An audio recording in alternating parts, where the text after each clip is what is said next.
बिस्मिल्लाहिर्रहमानिर्रहीम। अस्सलाम वालेकुम। खेलों की खबरों पर तबसरों और तज़ियों सजे स्कोर के एक और प्रोग्राम के साथ सैयद याह्या हुसैनी आपकी खिदमत में हाजिर है।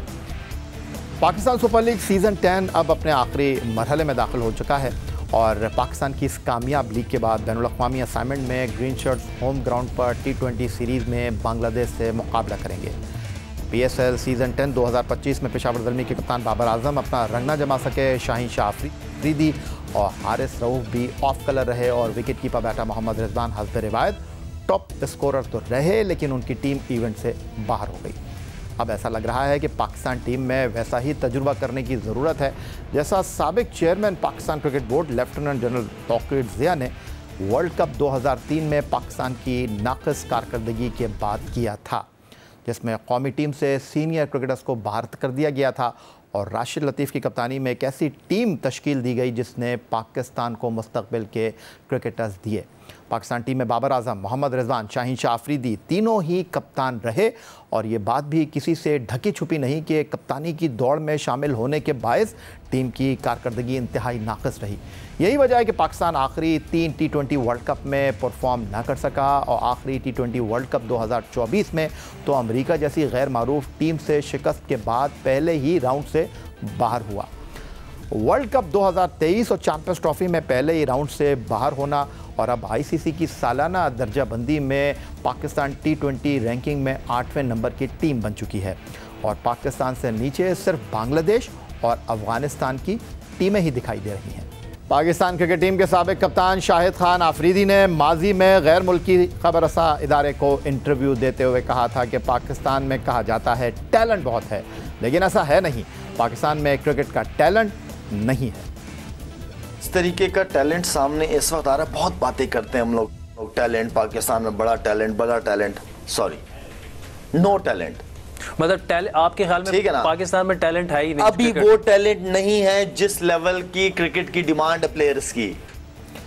मगर पाकिस्तान सुपर लीग में नौजवान क्रिकेटर्स और नए खिलाड़ियों की कारकर्दगी को देखते हुए ये कहना गलत है कि पाकिस्तान में टैलेंट नहीं। अगर सीनियर क्रिकेटर्स को ड्रॉप करते हुए बासलाहियत खिलाड़ियों की टीम बनाई गई तो ऐसा मुमकिन है कि वो मुस्तकबिल में पाकिस्तान की तवील अरसे तक नुमाइंदगी कर सकें। सबसे पहले बात करते हैं ओपनर्स की, जिसमें सिलेक्शन कमेटी के पास 4 ऑप्शंस मौजूद हैं। उनमें इस्लामाबाद यूनाइटेड के लिए सेंचुरी स्कोर करने वाले साहबजादा फरहान, पेशावर ज़ल्मी के सायम अयूब जिन्होंने अपनी जारहाना बैटिंग से बैनुल-अक़वामी सतह पर सबको मुतासिर किया, लाहौर कलंदर से ताल्लुक़ रखने वाले दराज ख़त मोहम्मद नईम और मुल्तान सुल्तान के यासिर खान शामिल हैं। फिर मिडल ऑर्डर के स्लॉट की बात करें तो उसमें इस्लामाबाद यूनाइटेड के हैदर अली, लाहौर कलंदर और पाकिस्तान टीम के लिए बतौर ओपनर और मिडल ऑर्डर में बैटिंग करने वाले फ़खर जमान, कोयटा ग्लैडिएटर के ख्वाजा नाफे, कराची किंग के इरफान खान न्याजी, लाहौर कलंदर के अब्दुल्ला शफीक और कराची किंग के शान मसूद शामिल हैं। विकेट कीपर के इंतखाब के लिए कराची किंग के मिर्ज़ा साद बेग, कोयटा ग्लैडिएटर के हसीबुल्ला खान, पेशावर ज़ल्मी के मोहम्मद आरिस और मुल्तान सुल्तान के उस्मान खान की सूरत में अच्छी चॉइसेस मौजूद हैं। ऑलराउंडर्स में इस्लामाबाद यूनाइटेड के सलमान अली आगा, कराची किंग के खुशदिल शाह, कोयटा ग्लैडिएटर के फ़हीम अशरफ और पेशावर ज़ल्मी के मास सदाकत काबिल ज़िक्र हैं। कौमी टीम में इस्लामाबाद यूनाइटेड के नसीम शाह और मुल्तान सुल्तान में उनके भाई उबैद शाह, कोयटा ग्लैडिएटर के खुर्रम शहजाद, कोयटा ग्लैडिएटर ही के मोहम्मद वसीम जूनियर, कराची किंग की नुमाइंदगी करने वाले अब्बास आफरीदी, पेशावर ज़ल्मी के नौजवान फास्ट बॉलर अली रज़ा, अपनी परफॉर्मेंस से कम बैक करने वाले कराची किंग के हसन अली और मीर हमज़ा नुमायाँ दिखाई देते हैं। स्पिनर के लिए सिलेक्शन कमेटी मुल्तान सुल्तान के leg spinner Usama Mir, Quetta gladiator के अबरार अहमद और पेशावर ज़ल्मी के सुफियान मुकीम पर एतमाद कर सकती है। इस तमाम सूरत हाल पर बात करने के लिए हमारे साथ आज पैनल में मौजूद हैं इस्लामाबाद से वीडियो लिंक पर कौमी क्रिकेट टीम के साबिक टेस्ट कप्तान विकेट कीपर राशिद लतीफ़ साहब, डोमेस्टिक क्रिकेट में रन्स के अंबार लगाने वाले टेस्ट क्रिकेटर फवाद आलम और सीनियर सहाफ़ी रोज़नामा जंग कराची के क्रिकेट कॉरेस्पॉन्डेंट अब्दुल माजिद भट्टी साहब। आप तमाम लोगों को आज के शो में हम खुशामदीद कहते हैं और गुफ्तगू करेंगे एक ब्रेक के बाद।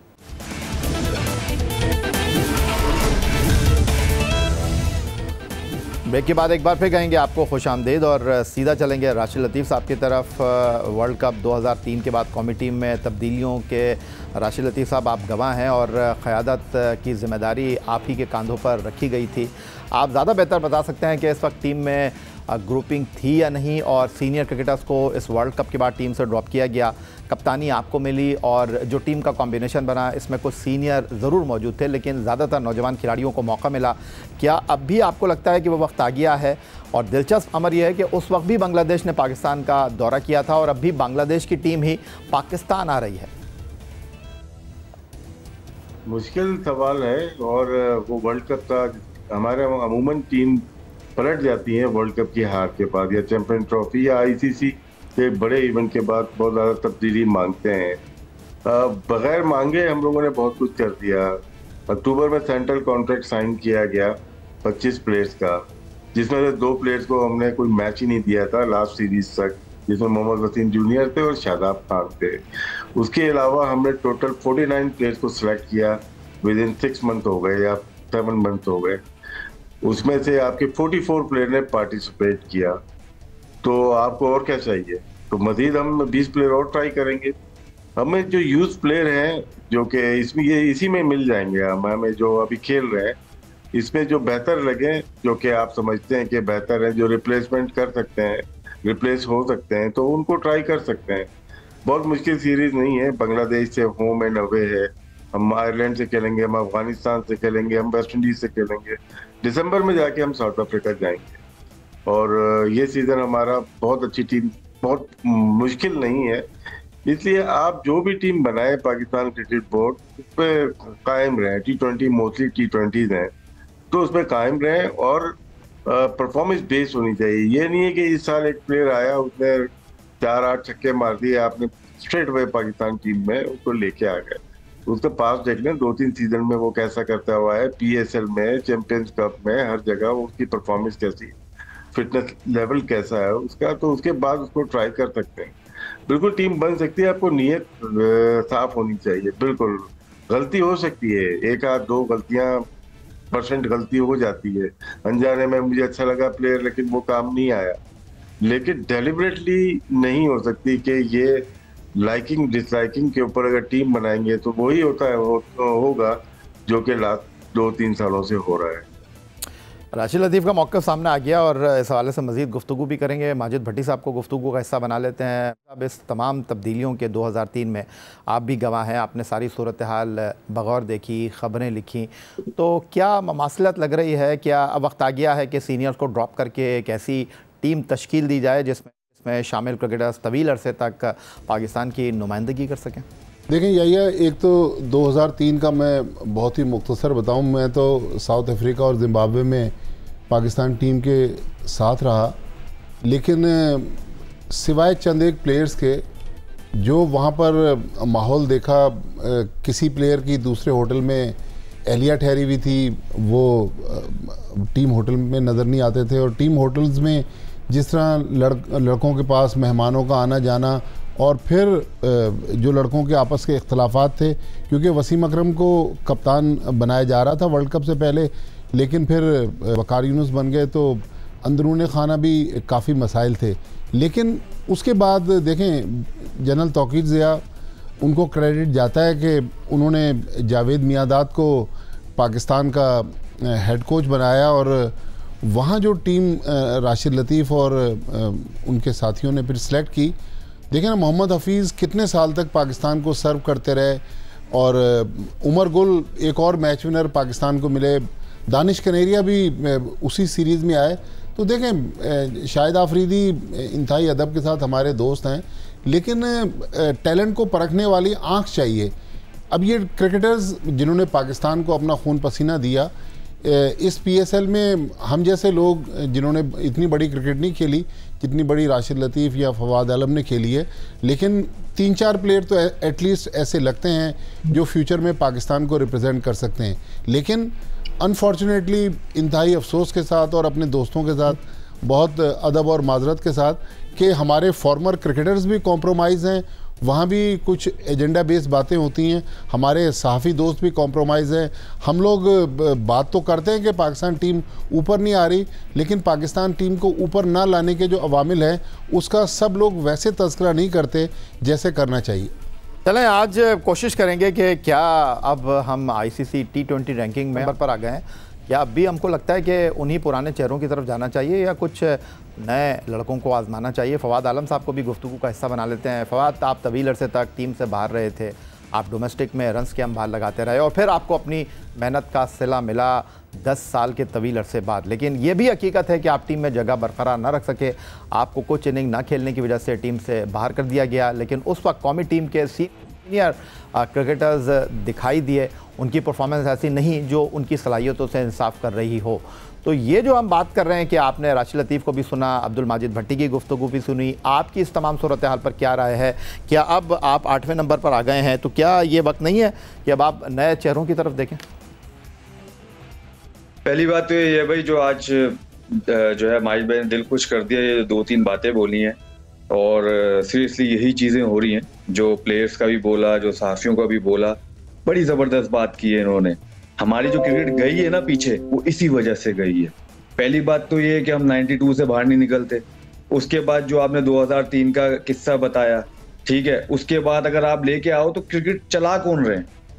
वही सारे तो चेहरे हैं, तो क्रिकेट इंप्रूव कैसे होगी? आप मुझे बताएं, जैसे माजिद भाई ने बात की, एक आई होनी चाहिए, क्रिकेट की समझ और क्रिकेट को देख के प्लेयर की परख होनी चाहिए। वो हर किसी में नहीं होती। जरूरी नहीं है कि कोई जो अच्छा प्लेयर हो वो अच्छा कोच भी हो, ये कहीं किताब में नहीं लिखा हुआ। वो उसकी एबिलिटी होती है अल्लाह की तरफ से, जिसको अल्लाह ने हुनर दिया हुआ होता है तो वो अपनी एबिलिटी के हिसाब से खेलते हैं।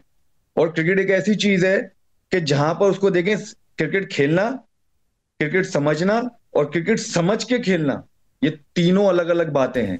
तो इस पे कोई भी प्लेयर अभी तक और पिछले एरा में आई थिंक मेरे ख्याल से जावेद भाई के अलावा मैंने नहीं देखा इस तीनों चीजों को पूरा करते हुए, जो मेरी थोड़ी बहुत सोच है, ठीक है। और बाकी जहां तक आपने नए चेहरों की बात की, देखिए नए चेहरे विद योर रिस्पेक्ट, अभी आपने जितने भी नाम बताए शुरू में, पहली बात तो वो तो अपनी फ्रेंचाइज से नहीं खेल रहे, ठीक है, तो उनको आप पाकिस्तान में सिलेक्ट कैसे करोगे? दूसरी बात यह है कि आपने मिडिल ऑर्डर में जितने भी नाम बताए, फखर जमान के अलावा, जो कि वो मिडिल ऑर्डर भी नहीं है, पीएसएल से खेले ओपन ही है, पाकिस्तान में मजबूरन बेचारे को नीचे खेलना पड़ता है, कॉम्प्रोमाइज करके वो खेल रहा है। उस टाइम वो भी नहीं आवाज उठा रहा, अभी जब वो भी क्रिकेट छोड़ेगा तो आवाज उठाएगा कि मैं तो ओपन खेलना चाहता था। पहली बात ये, जब आपके साथ उस टाइम जब कुछ हो रहा हो तो आप उस टाइम बोलो कि यार ये गलत चीजें हैं, मुझे इसी नंबर खेलना है, मैं नहीं खेल सकता, जो कि होता आ रहा है, जो कि हमें नजर भी आता है। कोई मिडिल ऑर्डर आपके पास नहीं है बैट्समैन, आपने ओपनर्स बताए, वही वाली बात कि एक राशिद भाई ने बात की कि एक इनिंग से, अब वो जो नईम लड़का है उसको जो पहले 5 मैच खेले तो हम सभी कहे थे कि यार ये किसको खिला दिया कलंदर्स ने। और मैंने उसी टाइम, अगर राशिद भाई को याद हो तो मैंने ये राशिद भाई को बोला था, मैंने कहा अभी तो हम ये बात कर रहे हैं, मैंने कहा आप गारंटी ले लें इसी पीएसएल में अगर उसने 2 इनिंग खेल दी तो उसके लिए यही होगा कि भाई ये पाकिस्तान का फ्यूचर आ रहे हैं क्या, ये भी पाकिस्तान के नाम चलना शुरू हो गया। और वही है, वही स्टेट में वही बात हो रही है, ठीक है। वही अली रजा बच्चे की बात ले लें, आप बॉलर की बात ले लें, आप हुसैन तलत का आप नाम ले लें, उसकी क्या परफॉर्मेंस है यार, उसके क्या स्ट्राइक रेट है उसका, जो हमें अभी जो मॉडर्न क्रिकेट में चाहिए है। किसी एक प्लेयर का आप स्ट्राइक रेट बता दें मुझे कि जो उस मॉडर्न क्रिकेट में जो है सूट करता है, जो हमने इंप्रूव करनी है। हम वही चीज हटा के वही प्लेयर वापस ले आएंगे तो हम इंप्रूव कहां करेंगे? हमारी टीम तो वहीं फिर खड़ी होगी, हम फिर अमेरिका से हार जाएंगे। फिर जाके हमसे 120 रन चेज नहीं होते, हमसे 180 रन चेज नहीं होते, हमसे 200 रन चेज नहीं होते। मतलब मींस कि ना हम स्लो खेल के रन कर सकते हैं, जितवा सकते हैं, ना हम तेज खेल के जितवा सकते हैं, हम कहीं भी नहीं है। क्यों? वही वाली बात जो है मैंने आपको बोला, क्रिकेट समझना, खेलना और समझ के खेलना, तीनों अलग अलग बातें हैं। देखिए हमारे अंदर इंप्रूवमेंट की बहुत जरूरत है, ठीक है। और एक और चीज जो आजकल के एरा है, जो ये मॉडर्न क्रिकेट में खेल रहे हैं, इन चीजों को लेके, उन बंदों को लेके आओ यार, खुदा का वास्ता है, ताकि वो उस तरह इंप्रूवमेंट भी करा सके। आप अभी किसी भी कोच से बात करने चलें, मैं एक बात बोलता हूं, मैं किसी की, सबकी रिस्पेक्ट करता हूं, मैं किसी का नाम नहीं ले रहा, आप किसी का भी लाके उससे बात कर लें कि भाई क्या प्रॉब्लम है, अगर उन्होंने टेक्निकली या टैक्टिकली कोई भी एक सही जवाब दे दिया तो आप मुझे बताइएगा, ठीक है। हम बात करते हैं कि बाबर को यार क्या है, तो कहते हैं जी 25 रन चाहिए। और यार बाबर को 25 रन की प्रॉब्लम नहीं है भाई, माशाल्लाह जितने उसने रन किए हैं आज तक, अभी तक कोई एरा में ऐसा बैट्समैन नहीं है जो तीनों फॉर्मेट में इतने बड़े रन करे, इसमें कोई दो राह नहीं है। उसके साथ हम बात क्या कर रहे हैं कि यार उसकी स्ट्राइक रेट इंप्रूव करनी है, भाई वो किस रहा नहीं है, आपने उस पे काम करना है। हमें यही नहीं पता कि हमने किस किस चीज के लिए काम कर। ठीक है फवाद आलम साहब, मैं एक बार फिर राशिद लतीफ़ साहब की तरफ चलूंगा। राशिद लतीफ़ साहब, मेरा ख्याल है शुरुआत फास्ट बॉलिंग से कर लेते हैं। फवाद आलम की गुफ्तगू माजिद भट्टी ने क्या कहा, इस वक्त जो फास्ट बॉलिंग के मसाइल हैं वो सबके सामने हैं, लेकिन जिस तरह फवाद आलम बात कर रहे थे कि अंडर 19 वर्ल्ड कप खेले, डोमेस्टिक के फाइनल में 7 आउट किए अली रज़ा ने, आप जब तक मौका नहीं देंगे, एतबार नहीं करेंगे, एतमाद नहीं करेंगे, तब तक आप कैसे किसी को सामने लेकर आएंगे। खुर्रम शहजाद ने ऑस्ट्रेलिया में टेस्ट मैच में ख़ुद को मनवाया, आप मोहम्मद अली को लेकर गए ऑस्ट्रेलिया, नए खिलाड़ियों को आपने मौका दिया, तो वाई नॉट। आपको कहीं तो सोचना पड़ेगा। जब आप कप्तान बने थे, राना नवीदुल हसन आए, फैसल इकबाल आए, मिसबाह उल हक आए, आपके पास उमर गुल आए, मोहम्मद हफीज़ आए, इन खिलाड़ियों के साथ आपने खड़ा होने की कोशिश की ना। तो अब आप 8वें नंबर पर आ गए हैं, वर्ल्ड कप में परफॉर्म आप नहीं कर रहे, T20 वर्ल्ड कप में आप डिलीवरी नहीं दे रहे, चैम्पियंस ट्रॉफी में आप हार रहे हैं, तो अब आपको इन्हीं के साथ रहना है या थोड़ा अब आपने दिल दिखाना है, आपको किसी को मौका देना है। जिस तरह फवाद ने बात की कि जी एक परफॉर्मेंस के ऊपर नहीं किया, जिस तरह आपने बात की, तो अपनी पहली टेस्ट इनिंग में, दोनों इनिंग में 0 पर आउट हुए सईद अनवर, और ऐसी कई मिसालें मौजूद हैं। अगर हम इसके अंदर चले जाएंगे तो फिर मेरा ख्याल है आगे बढ़ नहीं पाएंगे। तो ये बहुत डीप बात की है फवाद ने, बहुत ही जबरदस्त बात की है भट्टी साहब ने भी। अच्छा लगा कि मतलब डीप बात करने वाले लोग कम है पाकिस्तान में, एजेंडा बेस्ड ज्यादा बात होती है। 2003 में जाना नहीं चाहता था, लेकिन चले लेके जाते हैं। जितने भी प्लेयर थे ना, जिसपे एक यासिर अली था जो कि विदाउट टेस्ट मैच खेल के आया हुआ था, वो साउथ अफ्रीका पाकिस्तान ए से आया था। वो किधर खड़ा हुआ है अभी, ये देख लीजिए ना। तो वो एक चीज होती है, कभी कभार होती है, वो 10 साल 15 साल में एक दफा हो जाती है, वन ऑफ मैच खेलते हैं। बाकी हफीज ग्रेड 2 भी खेल रहे थे, ग्रेड 1 भी खेल रहे थे, वो 97 से क्रिकेट खेल रहे थे। मिसबाह उल हक का कमबैक था, वो फर्स्ट क्लास खेलते हुए आ रहे थे। हमारे पास जो पुराने प्लेयर थे, जो वर्ल्ड कप 2003 में 9 प्लेयर ड्रॉप हुए थे, पूरी क्रीम हमारी नहीं थी, जिसमें यूनुस खान थे, यूसुफ थे, बड़ी मुश्किल थे, रज़ाक टीम में थे, मोहम्मद शमी थे, और एक आध और शायद वापस आए थे, अदरवाइज तौफीक उमर थे। 5 प्लेयर थे और मैं था, 6 प्लेयर थे। बाकी सारे वो प्लेयर थे जो डोमेस्टिक में परफॉर्म करते हुए आ रहे थे। आप अब उसमें देख लें, उमर गुल अंडर 19 फिर PIA से भी वो खेलता हुआ आ रहा था, फिर टेस्ट मैच में यासिर हमीद परफॉर्म करता हुआ आ रहा था। जितने प्लेयर लेंगे वो फर्स्ट क्लास से इंटैक्ट थे, वो वन ऑफ परफॉर्मेंस के ऊपर नहीं आ गए टीम में। तो ये देखना पड़ेगा। जो आपने नाम लिए, देखें इसके ऊपर मैं डिटेल में, शायद मेरे पास इतना डेटा नहीं है। हम लोग हसनैन को लेके आए, टीवी पे देख के लेके आए थे, किधर खड़ा हुआ है वो, इंजरी प्रॉब्लम उसको, एक्शन प्रॉब्लम उसको। हम नसीम शाह को टीवी पे देख के लेके आए, एक्शन प्रॉब्लम उसको, इंजरी प्रॉब्लम उसको। हम लेके आए और भी प्लेयर, एहसान उल्लाह को हम लेके आए, इंजरी प्रॉब्लम उसको, एक्शन प्रॉब्लम उसको। सारे जितने भी नाम ले लें अभी आप सबके, खुर्रम शहजाद को हम ऑस्ट्रेलिया में बहुत अच्छी वन ऑफ टेस्ट सीरीज अच्छी खेली, उसके बाद इंजरी, फिर बांग्लादेश के खिलाफ एक टेस्ट में इस पहले अच्छा किया, फिर उसके बाद इंजरी, फिर उसके बाद हम लेके आए मोहम्मद अली को। मोहम्मद अली को क्या हुआ, इंजरी। तो आपको इंजरी बेस तो बहुत सारे बॉलर हो गए आपके पास।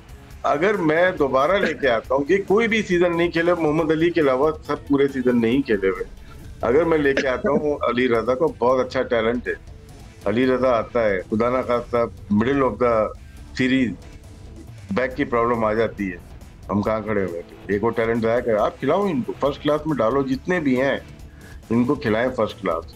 और उसके बाद आप देखें कि कौन खड़ा हुआ है कौन नहीं। ये तो खेलना ही नहीं चाहते, जो टीवी पे नहीं खेल रहे, जो परफॉर्मर हैं और टीवी पे नजर नहीं आ रहे ना, उन पे जरा हाथ रख के देखें, आपकी टीम बेहतर हो सकती है।